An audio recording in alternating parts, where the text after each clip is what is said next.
I am Captain Spawn, and this is day 287 of Spawn Year.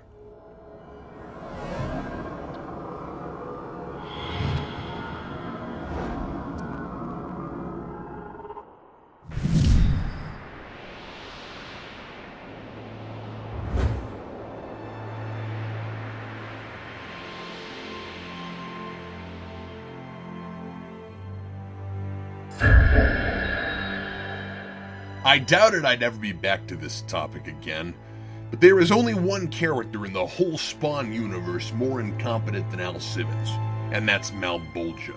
I know I've already made this point ad nauseum, but after reading the second volume of the Spawn manga, this point is as prominently on my mind as it ever has been. This book includes not one, but 3 different Hellspawns. 2 of them have been around for over 200 years, and not one has given up their will and surrendered to Bolgi. What is the point of this ridiculous recruiting method? Either Bolgi just isn't picking the right candidates, or this scheme is totally broken. Tokoro, as I mentioned yesterday, has at least hammered out how the rules work, and they're even more fleshed out here. But if Malbolgia has never, as seems to be the case, gotten a spawn to willingly serve him without any personal ambition or sense of morality, why keep giving these people all this incredible reality-bending power? I mean, we do see here that a spawn can unleash the most power when he's at his most passionate, but Bolgi needs spawns to be apathetic to control them, as we see in this volume, so why not recruit someone really skilled, but with no sense of purpose? I mean, this would be like if a CEO of a billion-dollar corporation only hired people who hated him, thought he was an amoral slime bucket, and refused to show up to work, but the CEO still gave them all an obscenely enormous salary, which they each invested and nurtured in the hopes of one day taking that CEO down. Or if Galactus recruited a herald, gave him the power cosmic, but didn't hold anything over his head, so he'd have no real reason to cooperate. The weird thing about Bolgi is that he never gives his Hellspawns any instructions, any ultimatum. You do this, or I'll kill your family, or make you run in a giant hamster wheel for all eternity, or I'll reorder 6 more seasons of the Bionic Woman remake. Yeah, there was that one time he threatened Wanda if Al didn't play Grim Reaper, but that was only after he got sent back to hell in issue 50, and it didn't stick at all. He gets them to sign their souls over to him with vaguely sadistic contracts that prey on their greatest vulnerabilities. But if you can't force them to do anything, what's the point? The recurring theme in this volume is personal pride. Violator sends Ken to see a zombie spawn. Yeah, that's his name. This book embraces the silly to the point that it's naming characters after action figures, though I don't know how Ken just takes one look at him and says, oh hey, that's a zombie, considering his face is also all gross and decomposing. This guy's been fighting Bolgia's influence for 500 years. He says the secret to avoiding becoming Malbolgia's slave is pride, or the will to keep fighting for your own dignity. It's not a selfish pride, because he also says you have to fight for something greater than yourself. You have to be willing to sacrifice your own desires for the greater good. I find the semantics a little confusing. Sometimes pride seems to be synonymous with honor, and I wonder if something might have been lost in translation. But the gist of it is, you have to care both about yourself and about the world around you. And once you've lost sight of why you fight, and you're just fighting because it's all you know how to do, you've lost your independence, and Malbolgia will be able to control you. That's why Zombie Spawn tells Ken that he has to understand himself before he can understand the complicated world he's found himself in. I like the broader message here, that you have to take care of you before you can hope to help anyone else. This calls back to the events that got Ken killed in the first place. He promised to take care of his ill sister, but he ignored his own sizable problems, and finally wasn't around for her or anyone else anymore. The other Spawn in this story is a female pirate named Caleb, which I guess was also a girl's name back in the 18th century. She shows up kinda out of nowhere. There's a lot of that in this book, and along with the talk of levels of power, it reminds me a lot of video game RPGs. And suddenly a wild pirate spawn appears! She fights Ken in the middle of his battle with a plebeic we've never seen before, Bodybreaker, who looks like Violator if he lived in a little wooden house with his name on the outside and a bowl of water next to his door. Caleb has been clinging to a shallow obsession with youth. She's been a spawn for centuries, but the only one who still has a human-looking visage, much less a beautiful one. According to Tokoro, you get the face of how you see yourself when you die. And I guess she felt a lot better about herself upon death than any other spawn. Oh, and finally, We get a female Spawn! Nothing but dudes all this time for no good reason, and then this book comes along and dismisses the shock of it with some hilarious common sense. Ken says, "Is that a Hellspawn too?" And Zombie Spawn answers, "Did the entrance to hell have 2 lines for the sexes?" So Caleb is just fighting anyone and anything, secretly hoping to be put out of her misery because she's too insecure to find anything more to live for than her beauty. Along with the message of confidence is key, there's also it's who you are defined by your actions that counts, and not the face you wear. A little heavy-handed, sure, but this is again edgy Saturday morning cartoon stuff. It's melodrama, it knows it, and I'm impressed to see a Spawn comic get some thematic mileage out of the image of the charred and burned hamburger face, which has always been a gruesomely provocative image, but rarely has anything been done with it beyond making it a constant reminder of why Al can't go home again, except for all those times he's had his real face and still whined and brooded just as much. Zombie Spawn says he worked for every scar and gash he has on his face, and he's proud of the obstinance and determination it represents, as opposed to the luck of the draw, temporary sort of pride one derives from a lovely, youthful face. One is earned, the other you can't really take credit for.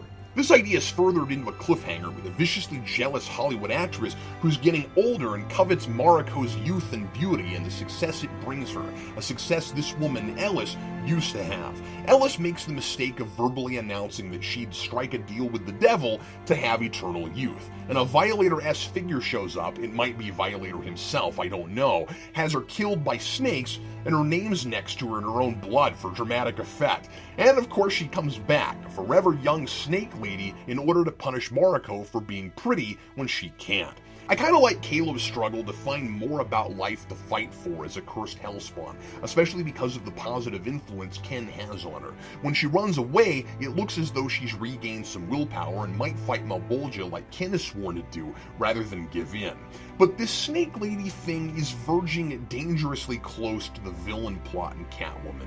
I guess we'll see where it goes. Anyway, the theme of mortality is handled really well earlier in the story, where Mariko's elderly neighbor is on her deathbed, thinking she's gonna die without seeing her son, who keeps promising to visit, but who she hasn't seen in 20 years. Miss Connie and Mariko connect on a deep personal level, because both were waiting for the men they most cared for and depended on the same night, the night Ken died. Connie prepared this huge feast for her son, but he cancels at the last minute, and she and Mariko share that meal together, as Miss Connie tries to keep Mariko positive about Ken waiting with her, but of course, he never shows either. I like how Tokoro fills in details about Ken's origin to develop the character he made his deal to come back for, rather than wallowing in the past because it has no direction to forge ahead in. That's a sad and touching scene, and through the older woman's dilemma, I appreciate Mariko's more. She's waited patiently all this time, and even pretends to have command of time itself in her denial, when she changes the time on the clock and tells Mariko her birthday won't be over until Ken arrives. But deep down, she knows she's getting older, and her time is becoming more precious. This also isn't an arbitrary flashback. In the present, Ken/Spawn visits Connie on her deathbed. Now, like a lot of things in this book, the situation is melodramatic and contrived, but it's consistent with everything else, and in this context, it's genuinely moving. Ken comes to see his old apartment, just like the Bare Naked Ladies, and is surprised Miss Connie still lives there. She thinks he's an angel of death, because unlike Granny Blake, who thought Spawn was an angel, Connie isn't blind, and, well, just look at him. In a dark moment, Connie welcomes hell, thinking it can't be worse than a cruel world where your son doesn't care about you. Spawn finds a letter on the floor Connie missed in her weakened state and reads it to Connie just as she's taking her last breaths. The sad, and totally implausible, irony is that her son says in his letter that he's coming today. Without Spawn, Michael would have found his mother dead without getting to tell her how sorry he was for being too embarrassed for not visiting, that he couldn't bring himself to face her, or getting to introduce her to her grandchildren. So Ken uses his powerful emotion. This is the kind of stuff that powers a lot of Japanese fiction. It's called Weto. So it's fitting that it also powers his suit, and uses his necroplasm to cure Connie. The moment may have served the overarching theme of mortality better had she died and Michael had to learn about the preciousness of time the hard way. But this story is about Ken, and that's the tragedy of it all. He can help repair and reunite other families, but for him it's too late. Connie is still an old woman and naturally doesn't have many years left. but he gave Michael a second chance to be there for her like he wasn't for his sister. The important thing is what we do with the time we have. Ken, as a Spawn, will live forever, but it's a morbid, thankless life of fighting evil, trying not to be consumed by it, and never being allowed to have the things you took for granted in your first life. Regarding mythology, Tokoro continues to try to make sense out of this nonsense, taking the multi-dimensional explanation of celestial matters a lot further by having Zombie Spawn explain that two different planes of reality are merging that were never meant to, with two totally different sets of laws of physics, and that's why Malbolgia is able to send demons to Earth. Zombie Spawn says humans have been vested with necroplasm and psychoplasm as a test of sorts. Ken doesn't get it, and neither do I. Necroplasm and psychoplasm? Now they're two different things? I like that Tokoro admits to how ultra convoluted this mythos is. He doesn't understand it, and he's doing the best he can at least making his own series of events follow some kind of logic. But he dismisses the incomprehensible by having Zombie Spawn say, as I mentioned before, the first step to understanding all that is happening is to understand yourself. And does that mean that Bolgi's insane machinations will become clear as I follow Ken on his journey of self-discovery? I doubt it, but I appreciate Tokoro's effort in putting his characters in front of the mythology and using that to serve the story's ideas. Again, this is straight up melodrama, so the rules are different from a traditional narrative. The ideas drive the characters rather than characters driving the ideas. It's refreshing to read a Spawn comic that knows what it is, but I still desperately want this to be its own continuity because it wants to be simpler and less convoluted than it can be in going along with what's come before.